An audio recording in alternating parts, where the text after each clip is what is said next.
This is the Project Cambridge podcast. Hi everyone, and a big thank you to all of our viewers and listeners joining us, and that's whether you're joining us as a viewer or a listener, you're all very welcome here. So before I introduce you to today's guest, just a reminder of what we're trying to achieve with the Project Cambridge podcast.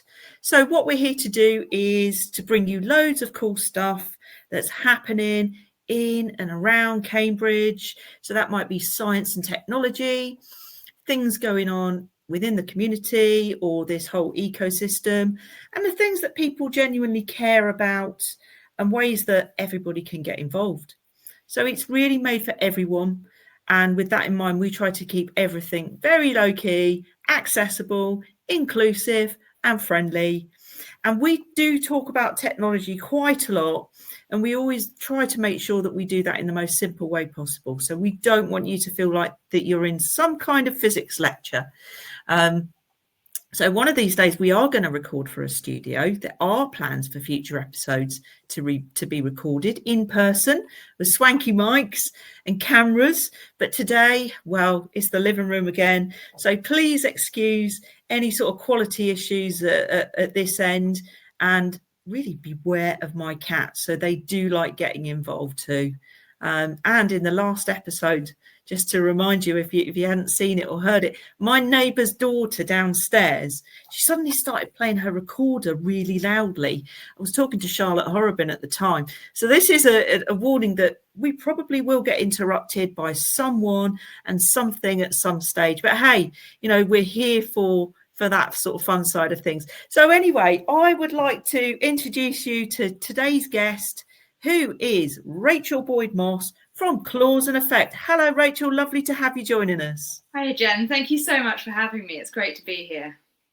Oh, thank you. So today what we're going to be doing, so we're talking about quality, and we're going to talk about quality in lots of different forms and products, and even I think cups of tea are going to come into the equation. But this podcast, I think, is going to be especially useful for startups. So we haven't actually done a podcast or an episode like this before. And what I'm hoping is that we can kind of use this as some kind of handbook for people that they can refer back to and think, I need to listen to what Rachel said. So it's one of those kind of really useful episodes that's going to be helpful for lots and lots of our listeners and viewers. So I'm really pleased that, Rachel, you could join us today. Can you start by telling us what it is that you do? Yeah, so I am an independent ISO consultant. So what I do is I go into startups, particularly deep tech startups, so electronic sustainable materials, that sort of thing. And I help them to set up the internal systems and documentation that mean that they can pass their ISO certification. So gain that kind of industrial certification that proves to their customers, I'm a good company. I might survive the startup journey, because we all know that's not guaranteed, and their customers want to know they're going to exist. So I help them to set that up internally and work with their teams to get that certification. Brilliant. Thank you for that. So what I'd really like you to start off by doing, so now I see there's ISO written down everywhere. I know what it is, but I know it, not everybody does. So start off by telling us, Rachel, if you can, what does this ISO stand for, if anything? And I know the one that we're all going to be familiar with most likely is this ISO 9001. What is it? What's it for? Can you tell us? Absolutely. So I'll start with ISO. So ISO doesn't actually stand for anything. Today's fun fact. So it actually comes from the Greek word isos, which means equal. Right. Because it's standards, it's trying to create equality, and it's a truly international organization. And so they didn't want to have an acronym that only made sense in one or two languages. So they said, okay, we're just going to make it not an acronym. It's just kind of coincidence that in English it works really well with International Standards Organization. So that's what ISO is. It's got kind of most countries in the world will have a membership to it. And what it does is they make standards for various things. So they kind of set a bar, so this is how we think things should be run, and then this can be run the same way all over the globe. So I mean, you have these standards. I mean, China's very proud of them, America, down Africa, everywhere in the world, you will see ISO standards. And they truly do have standards for pretty much everything. You mentioned tea, yes, they do have one of my favorite standards I like to talk about is they have a standard for how to brew a perfect cup of tea. I disagree with their methodology when I make my tea. But how do you like your cup of tea? You tea bag and milk and sugar in first before water? How do you like your tea? Ooh, tea bag, then boiling water. Take tea bag out before you put the milk in. Definitely. See, I'm milk first. It's controversial. Not to bring that wow. But well, there's trying to brew British tea. So. Yeah, but there's a quality standard for that. That is bonkers. That is bonkers. Absolutely. But yeah, as you say, 9001 is the most popular one, if you can call it that. So it's the most widely used one. The trendy one. Exactly. It's all about quality management. So how are you managing the quality of your products, your services, and ensuring customer satisfaction? And then how are you kind of continuously improving as a business? So it's not telling you how to make products to a certain quality. It's just how are you managing that? How are you ensuring that you are achieving whatever quality you set for your customers? Got you. And just a quick side note about quality. Rachel's internet connection is probably not passing quality standards today. So just want to apologise for that. Well, let's stick with it and hope the internet improves a little bit for us both. So anyway, what I'd love you to do is to give us any kind of real life examples, Cambridge-based companies, startups, ones that we're all that we know that have been through the journey to achieving ISO accreditation certification. What does that look like? And can you sort of go over some of the things that they need to do to be able to achieve that as well? Absolutely. Apologies about my internet quality. I'm going to blame the rain. It is raining. Yes. So, I mean, any basic Cambridge unicorn will have some kind of ISO certification. So the classic one is ARM. They've got ISO 9001, Nvidian, if you've heard of it, they're working graphene, ISO 9001, Paragraph, semiconductors, ISO 9001. You might be sensing a theme here. We've got, Portex, where I used to work, got ISO 9001 as well. So basically, any startup company that's gotten to the point of we're going to start actually producing something or kind of selling to customers, any kind of B2B, thing like that, will have industrial certifications. You see it absolutely everywhere. So what these companies need in order to get it is to have the systems in place and be able to prove that you have those systems in place to manage the quality of your products. So in practice, this does look like a lot of documentation, which is why it tends to get a bad name, because I think I'm very unusual in the fact that I really like documentation. I find it nice having everything well documented, but most people really don't like it. So what you have to do, and why you need a lot of documentation, is because you have to prove that you're doing what you say you're doing. Mm-hmm. So at some point when you get certified, an auditor will come in and they basically do like a business examination, and they'll say, okay, you've said that, I don't know, during your purchasing procedure, your CEO will approve purchases over £500. So they'll want to see some kind of record of, okay, here are all your purchases, and any over £500, you have some kind of record of CEO approval. So it's having that record, those records, that documentation in place so that you can prove that you are controlling those purchases. You're not just spending 500 quid because you feel like it. Yeah. And that's really what it's all about, is making sure that you have that management, you have that control, and you really have that insight into your business, And what I love about it is that it means that you can then improve your business because you know exactly what's happening. You can make it better, right? Yeah. And that's sort of my favorite thing about it, is when I get to the point with the team where we're reviewing everything and they suddenly go, wait a minute, I don't really know why I'm doing it that way. Let's go and do it better. And I'm going, yes, Yeah. seeing how this works now. It's a really great moment. That's why it exists. So we're talking, and I think you are quite unusual that you like document management, Rachel. I absolutely despise any sort of form, whether it's on paper, whether it's on the internet. I hate it. I want to get on with things quickly. I'm impatient. But so we're talking about document management. So all of those kind of things, prove that you've done things. And I guess you training records and SOPs, standard operating procedures. You need to prove that you've got your team doing what they're doing and knowing why they're doing what they're doing. Is that right? Absolutely, yeah. It's great you mentioned SOPs. So, I mean, when startups are developing their products, they're kind of, to begin with, they're just going, I just need to try things until something works. I just got to find product market fit. Eventually, I'm going to get the test result I want, right? And especially if it's come from academia, where, you do things so that you can publish a paper. When you then get to actual product development, you need to document things very, very carefully. Because what will happen is at some point you're going to hand over to a product team and they're going to go, I don't need this to work once. I need this to work exactly the same way 100 times, 1,000 times, 10,000 times.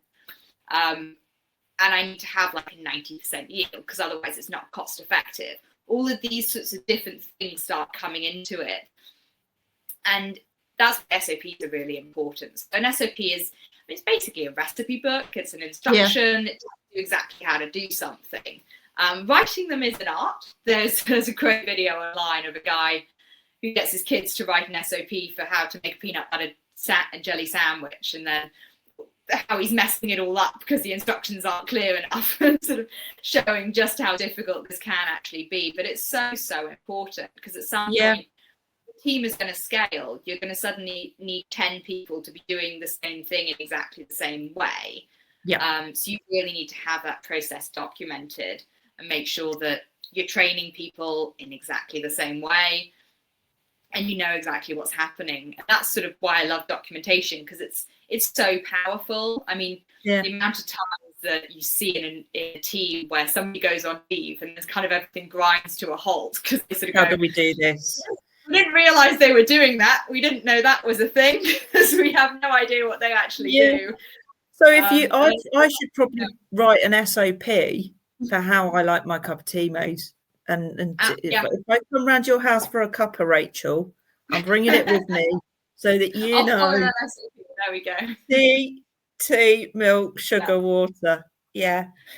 Oh, brilliant. And obviously I'm going to say, and this would be a big subject, I'm guessing, is kind of doing the same for your suppliers as well, isn't it? And making sure that your suppliers have got that same level of quality internally. Yeah, I mean, that's the whole thing of getting ISO 9001 is so that you become a good supplier, but you can't be a good supplier if your supplier is not a good supplier. So it sort of goes all the way back through the chain, and it's a lot. Sometimes it's people just pass the buck backwards, but it is really important to make sure that you're not using just kind of the cheapest supplier, but then they can only make one of that really important component, and you'll hand it over to your product team and they'll go, this is pointless. Like, you've got to redesign the whole thing because we can't get enough of this component, or every time we order this component, 10 of them are bad and then one of them is good. It's waste so much money as an organization, and especially if you're using any kind of chemicals, because you can, if you order a massive barrel of chemicals and it's just a bad barrel of chemicals and you try and make 10 process runs off it, they're all going to be bad. You've got to make sure you have those really good suppliers out there before you go into mass production. So just moving on from there, and you mentioned the likes of, spoke about ARM and Lividian and Paragraph, bit of a graphene theme going on there. Yeah. And Poratech, not graphene, gallium nitride. So these startups, or we're not quite sure we can still call, ARM a startup anymore, but these companies, they've got this product and they've got this exciting idea and they just want to rush to get it ready for market. And what happens if they kind of think, oh yeah, we're not going to do any of that paper, this will be fine, we know what we're doing, we've done this before, we're not going to keep any records, we'll keep very few records. What can go wrong? What can't go wrong? The way that I would phrase it. Everything could go wrong. I mean, at some point, what pushes most companies to eventually do this? Because as you say, they just want to do their product development. They don't care so much about their business operations generally. What eventually pushes them to do this is that their customer will say, we need you to have this certification. We need some kind of assurances that you guys really know what you're doing. Even if the product's great, if you can't supply it consistently, like, we can't go forward with you. So that's why they'll eventually kind of do it. The classic thing, why I would sort of push always companies to do it sooner rather than later, is when your customer says that is when you start to scale up. And that's when you really want to be pushing forward. You want to have that momentum and keep going. And what often happens is if you don't have those systems, you can't tell new team members how to follow the systems that you follow. So it all becomes a bit of a mess. And then you sort of spend 6 months when no one's very happy, you're not really moving forward. You sort of stall for a little while before you can really get going. So the earlier you put these systems in place, the better it is. You also means you don't lose out on data. I mean, I was with a client once. They had a situation where an engineering team was proposing a series of experiments to test the effects of a certain process, and the CTO sort of went, well, we did that experiment like 5 years ago. What do you just go back and look at that data? And they were going, we can't find it. It might be on your personal laptop for as far as we know. You have no document management in place. So we have no idea what that is. And I mean, sometimes these experiments can cost thousands of pounds to redo, and months of time, just because you didn't have the document management in the early days. So that's why it's so important. And as I said, training, when you expand your team, you need to know what you're doing before you can train someone else to do it. Coming back to all those ethics we talked about. Really, and we're not really talking about companies having to spend a fortune on a really big piece of software, a big piece of quality management systems, because they do exist. It just needs to be, you can keep your records in very simple digital formats, spreadsheets, files, share spaces. There's lots of these. It doesn't have to be a fancy system at all, does it? But it just has to be done. No, I mean, that's my almost favorite challenge in a lot of organizations is, okay, what's your existing tech stack? What softwares are you using now? And how can we make better use of them? If you're using Google Drive, there's all sorts of things you can do with labeling documents. There are inbuilt approval systems. You can link spreadsheets. There's so much you can do within that that's really lightweight, easy adoption, and it's a good place to get started. I mean, all of these EQMS platforms, they are great and they do have their place, but you need to know what your systems are. They need to not change anytime soon before you can fully make use of them. And in 9 out of 10 startups, that's just not the case. You'll get stuck with sort of a platform that doesn't quite do what you want it to do because something changed 2 months ago, and then by the time the software is caught up, it's changed again. So keep it that way to begin with. Work with what you have. Get to know the softwares that you're already paying for. I mean, you're either paying for Google or Microsoft, right? Because you need an email. Learn how to use them properly. Rachel B to the M and Jen on episode 8 in the part 1, so we know you need to take a break. Go and make yourself a cup of tea, but watch that quality. Check the SOP. Now introducing friend of the Project Cambridge podcast. It's Fiona McGonigal. Rewind back to June this year. Many people will be aware that we hosted our inaugural We Are Global Women Conference in June this year. And now to flip the script, we're looking to bring an International Men's Day conference. Quite a unique event because not many people celebrate International Men's Day, so we're looking to do it at ARU Cambridge. Make sure you get your free ticket for the conference on the 18th of November at ARU Cambridge. Everyone's welcome. Now we're back. Once again, this time look out for the podcast cat. White whiskers, fur black. It's Daisy. Joining Jen and Rachel B to the M. Part two. We're ready for you. And just thinking, actually, with setting up these documents or this system that you're hopefully going to be keeping, how can AI play a part in helping people to do this? Well, it's interesting you bring up AI, because that's sort of another reason I started citing for why you need good document management. It's quite apart from the fact that it can help you. If you want to use AI, you have to organize your documentation, because there's no point just throwing information at an AI. It can't make sense of it. You've got to make sense of the information, organize it, and then present it to an AI. So you have to organize your documentation if you want to make use of AI. And absolutely, AI can help. I mean, most of these things, I mean, Copilot now, in Google Drive, you have the Google Assist. Once you have if you have all of your documents in a set place, I mean, they can summarize them for you. They can tell you where to find information. The great thing about AI is often, I mean, the number one reason why documents get lost is someone can't remember what they called it. Yes. So they'll get on there, it goes three things. Exactly. We've all done it. I'll be honest. We've all done it. There's one of three things this thing could be called. It's not any of them. It's the fourth one. But AI can work that out, and it can go, actually, here's a synonym for the thing you're searching for. Is it maybe this document you want? But again, you've got to have it organized before you can use some of those capabilities.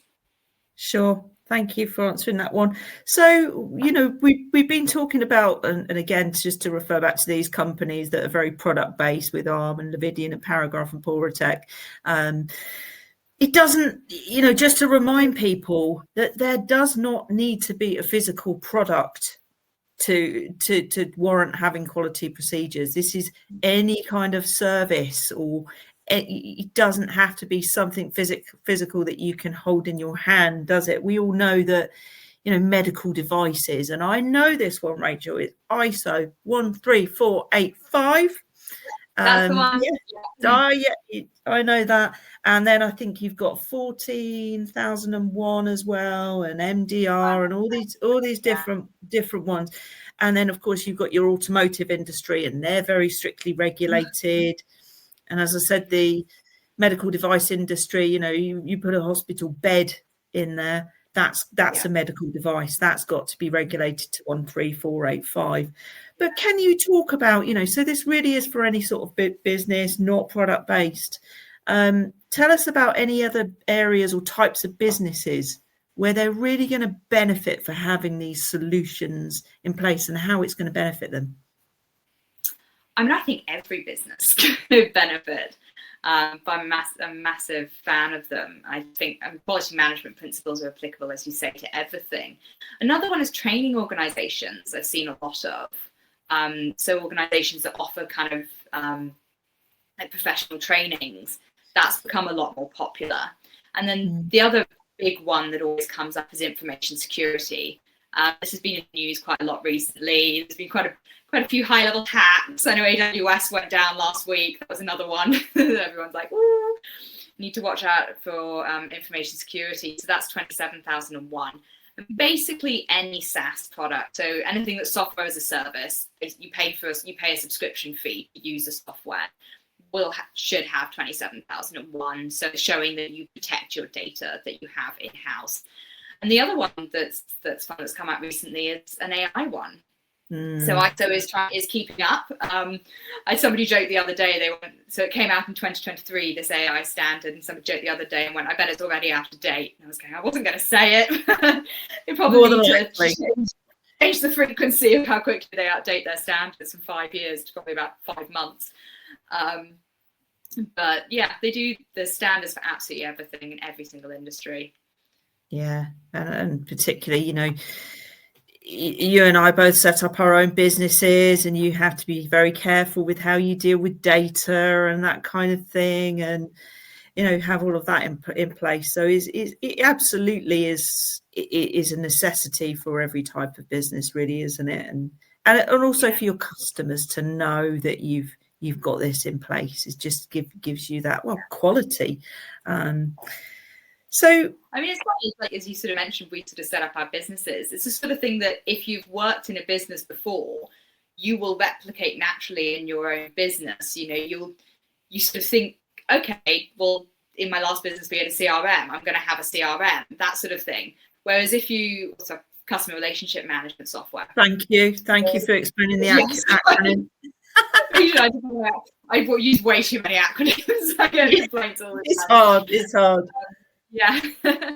So if you are used to these kind of working in an environment, I mean, that's how I got into it, was I worked in an environment where I had all of these things, and then I went into a startup and went, why don't we have these things in place? And I started putting them in place. If you've worked in that environment before, they are just kind of business table stakes. It's just knowing how to build those up from a baseline, because most people sort of go, I know what I want to look like eventually, but I don't know how to get there.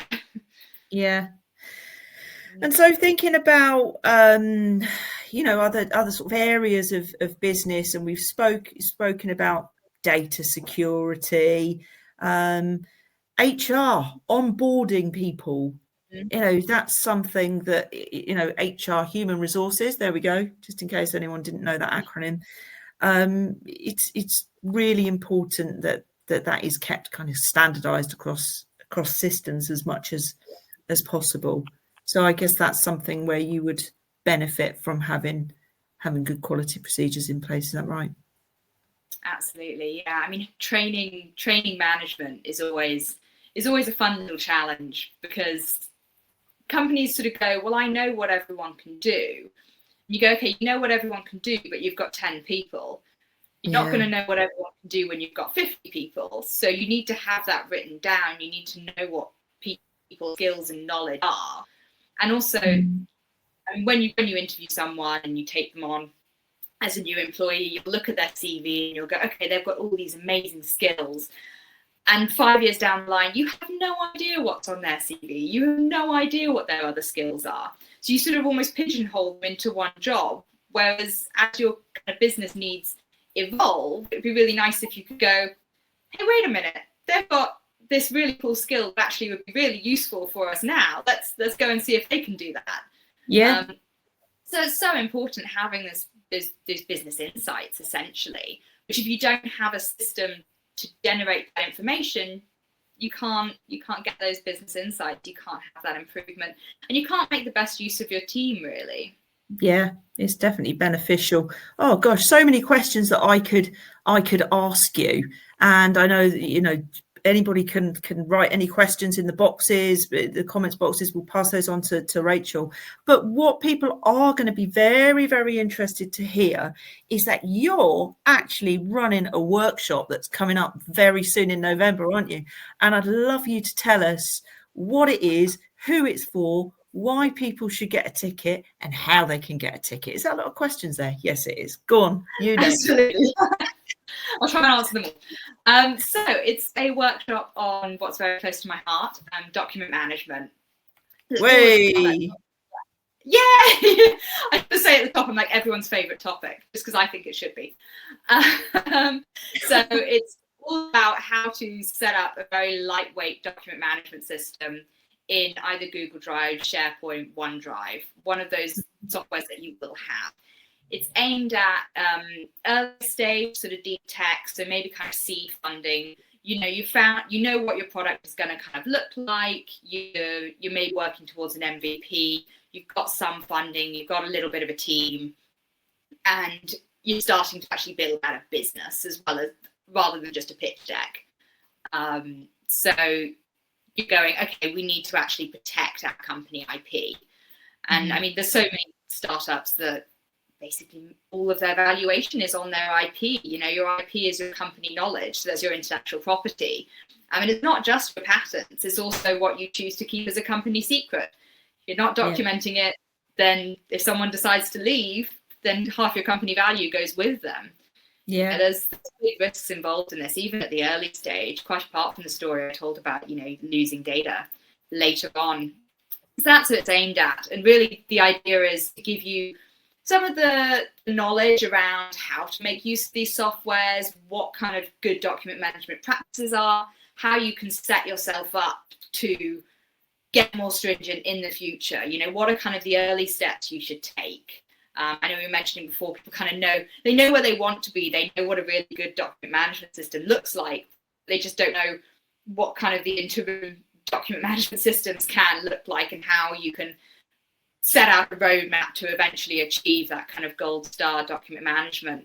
So it's all about that. And my favorite thing about it is that so often teams will try and organize their documentation. You always see it happening. And that's how you end up with kind of the dreaded folder tree systems where you've got 5 folders and you click through 10 of them and then it's an empty folder at the end. Okay, we've all done it. But that happens because your team wants to organize your documentation. People want to be organized, but if they don't have kind of guidelines, if they don't have a system for doing it, it does just turn into a mess. So it's sort of giving you some of those guidelines on how to set that up. So it's on the 26th of November. Yep. It's the Barclays Google Labs. They very kindly let me host it there. You can get tickets on Eventbrite. I'll share the link with you. I'd love to see as many of you as possible there. It'd be a very interesting workshop. Great. How much is it per ticket? So it's, I think, $27.80.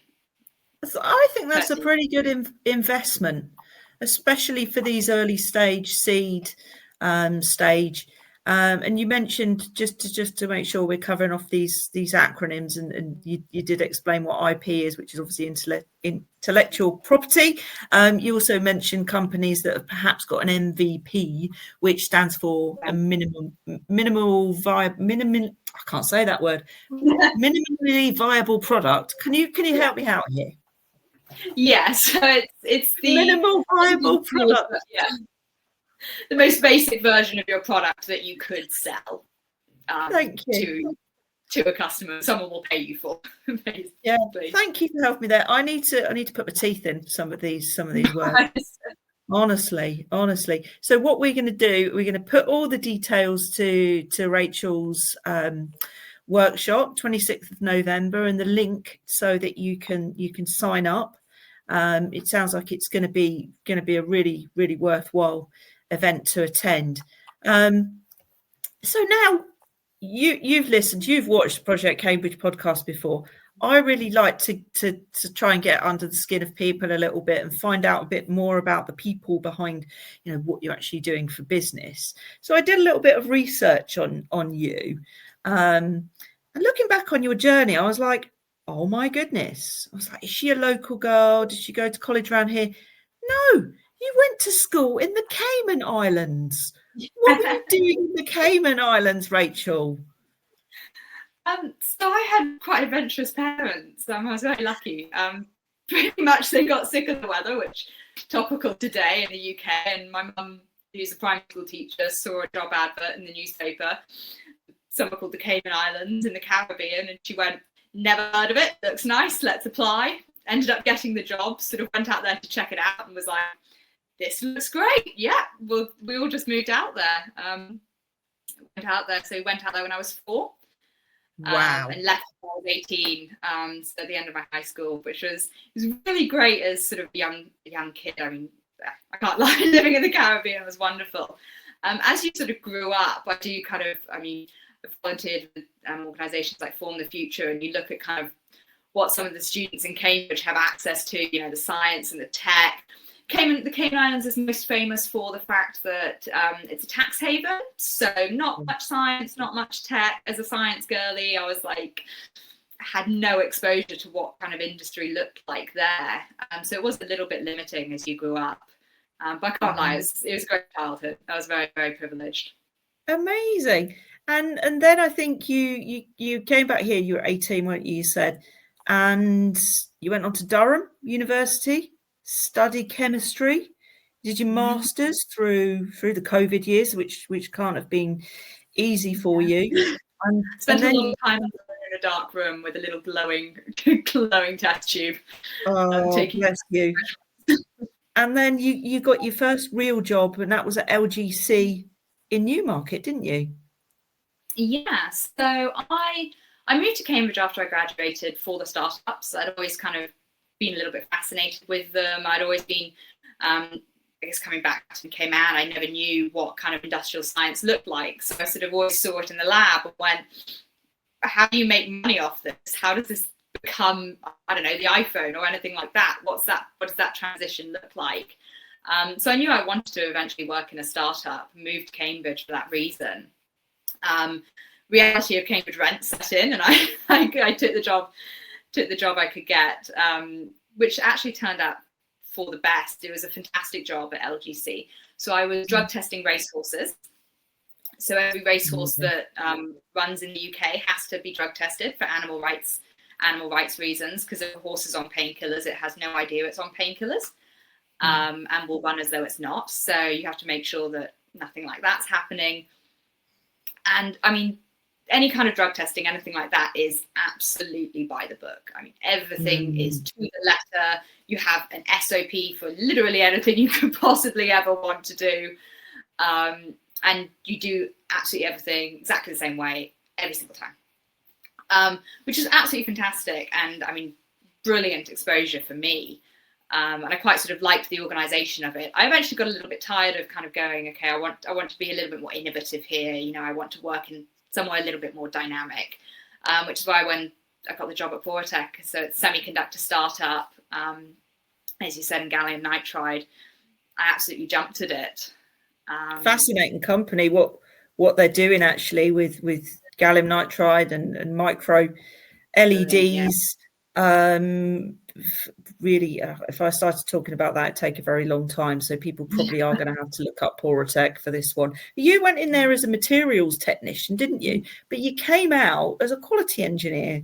So tell us a bit about your journey at Boratech and how that transitioned from a materials technician to a quality engineer. And, you know, did you have to do any additional training whilst you were there to kind of get up to that standard?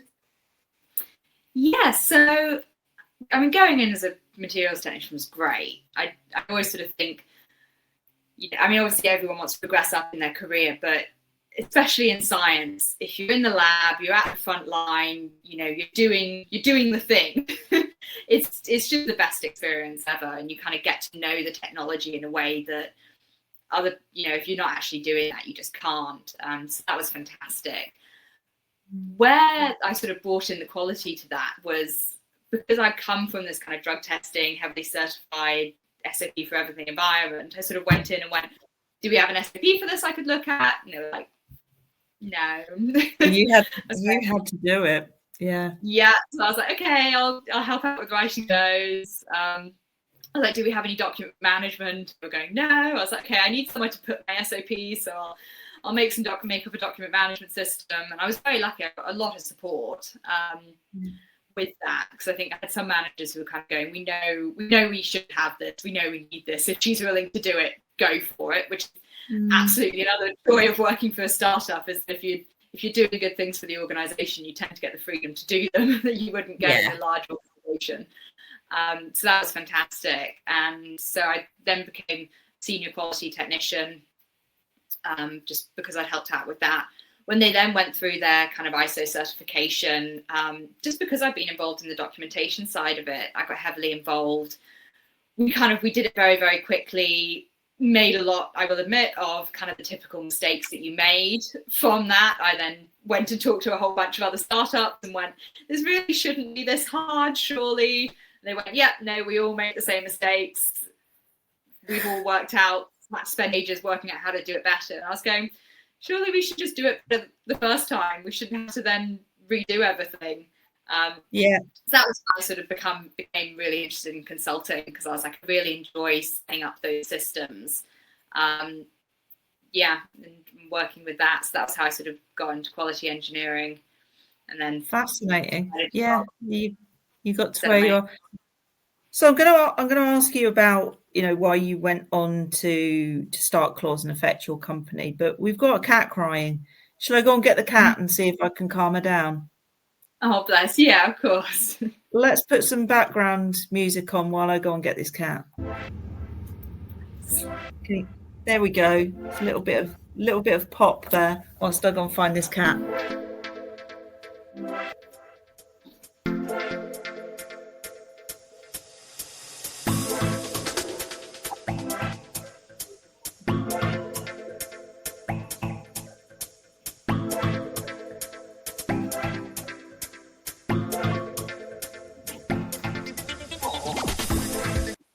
Here we go, everyone. So Daisy hasn't been on the Project Cambridge podcast yet. This is Daisy. She's 16 and she was a fully black cat, but now she has got white whiskers, as you can see. Daisy actually loves looking at people on screen, so I'm hoping this might stop her from crying. So we'll do our best anyway. But Rachel, so what made you decide to go, set up business on your own and do Clause and Effect? What was the reason behind that? So many reasons. First one, I always kind of wanted to run my own business. It'd always been a dream of mine. So when I realised that I really enjoyed quality management and not many other people did, I sort of went, it's usually a good foundation for a business if you really enjoy something that most people hate. So that was that realization, and then through speaking to a lot of other startups, I sort of became connected with a lot of other consultants and all of that sort of thing. As I said, I realized everyone was making the same mistakes, and there really was a market for this. So I did do quite a lot of kind of market research of making sure I was solving a real problem. I knew how I was solving that. Kind of my techniques, theories, and stuff were really good. And kind of becoming integrated into the Cambridge ecosystem. I mean, Cambridge has just fantastic networking. There's always events going on. It's such a supportive ecosystem to get involved in. We see a lot of each other, don't we, out and about? Oh yeah, all the time. It's great. Yeah. It's fantastic. So you sort of get to start knowing faces. And I mean, I find all of my clients through warm introductions, through networking. So Cambridge was just the perfect place for that. I knew I wanted to kind of have the solo business lifestyle. It's kind of great. If I want to go to the gym at 3:00 in the afternoon, I can just pick up my work again when I get back. I really, really enjoy that freedom and that flexibility. It's great. Build the business you want to run was a great lesson I had of going, okay, I know that I enjoy networking enough that I can go and get these clients. I know that I enjoy doing this, so I'm gonna set up a business that allows me to do that, which has been absolutely fantastic. Yeah, no, I see you out networking an awful lot. What do we see each other at, Rachel? So is Cambridge Wireless events, isn't it? Cambridge Tech. Cambridge last week, yeah. Cambridge Network. There's a lot. Form the Future. We're both involved with Form the Future. You at the Form the Future Ambassadors event. Yeah, there's one tomorrow. Not with this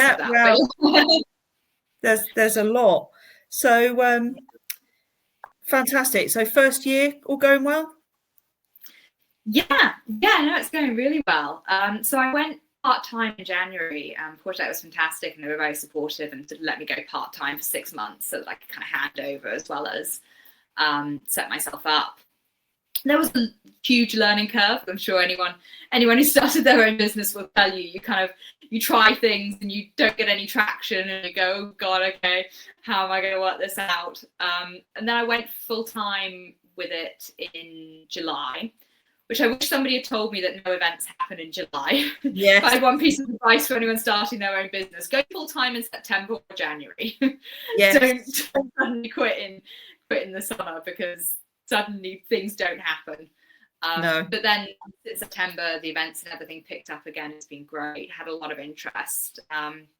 Started working with some fantastic people, and that's just the most rewarding thing. I love going into an organization, kind of getting to know it, getting my head around it, seeing how their team works, going, okay, how can I make this standard work for your team and make sure that you're going to get the business benefits from it? Because I care so deeply about getting technology to market and getting it to market efficiently and effectively, and in a culture that's really nice for someone to work within. So I just find that so rewarding. Amazing. Well, I'm really glad that it is going well for you. We could talk for a long time, but unfortunately, you know, we need to draw the podcast to a close now for this episode. It's been lovely having you on. I do have one more question for you, and I'm going to put you on the spot here. But Rachel, do you know about the Project Cambridge charity skydive for Arthur Rank Hospice? I don't. You don't know about it. Well, I don't know if you know about the funding cuts to Arthur Rank Hospice, which has been... I do, I've heard of that. Yeah. So some of us have decided that we are going to jump 15,000 feet out of a plane in April next year. There's quite a few people doing it. We're looking for possibly up to 40 people. And we've probably got about half of those already. And wanted to put you on the spot, Rachel, and say, would you like to join us? Absolutely. Yes. Always looking back at this. That would be great. I love it. I love it. That's amazing. Yeah. Don't tell my mother until afterwards. Okay. I'll tell her we're going doing something else. But anyway, everyone else can know. That's fantastic. I'm just putting all of my podcast guests on the spot and saying, will you join us? And they're all tending to say yes. So fantastic that you can join us. Yeah, we're not anyway, at the same time, are we? We're sorry. It's not going to be all at the same time. One at a time. No, it will be in small groups. We'll be in small groups, and it's tandem as well. So you'll be looked after by an amazing, experienced skydiver. But that's awesome. So thank you so much for for joining us on the podcast today. We'll make sure people get that link to sign up for the workshop, and look forward to hearing how it's all gone. Brilliant. Well, thank you so much again for having me. It's been absolutely great. I'll see you at the next event. Definitely. You're welcome. So everybody listening, watching today, that does bring us to the close of today's episode, which is episode 8. If you like it, share it, like it, love it, leave us a little review, subscribe, all of that jazz. You know what to do. And go back and listen to the other episodes or watch them. They're all there. There's some awesome stuff going on there. We only started in June, but we've come a long way since that first little episode with Fiona. And I'm so excited about the upcoming episodes that are coming out soon. So go and have a look. There's something for everyone. And anyway, that's it for today. And we'll see you soon. This has been the Project Cambridge podcast.